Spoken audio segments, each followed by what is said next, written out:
خی گەورە لە سوورەتی ئەنعامە لە ئاەتی 83 هەتاوەکو 88 هەژدە پێغەمبەر ئەژمێرێ: ئیبراهیم، ئیسحاق، یعقوب، یوسف، موسى، هارون، نوح، لوط.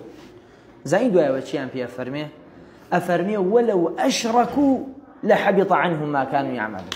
ئەمانە چەندێ بەڕێزن لە لای من ئەگەر بێت و شەریک بۆ خوا قەرار بدەن کردەوەکانیان هەمووی بەتاڵەوێت و لە خەسارەتمەندانە بن. بۆیە من و تۆی بێ زۆر گرنگی بدەین بە تەوحیدەکەمان. ئەوەی بۆنی شرک و کوفری لێتێ لە خۆمان بە دووری بگرین. خوای گەورە بەڵێنی داوە فەرمێتی: یە ابن ئادەم لەو بەلەغەت ذنوبک عنان السەما، ئەگەر تاوانەکانت حتا حەوت طەبەقەی ئاسمان بێ ثم لقيتني لا تشرك بي شيئا غفرت لك ولا أبالي. ئەگەر تاوانەکان حتا حەوت طەبەقەی ئاسمان بێ بەڵام بەس شەریکت بۆ خوا قەرار بداێ لە هەموویان خۆشەون. کەواتە گرنگی بدە بە تەوحیدەکەت.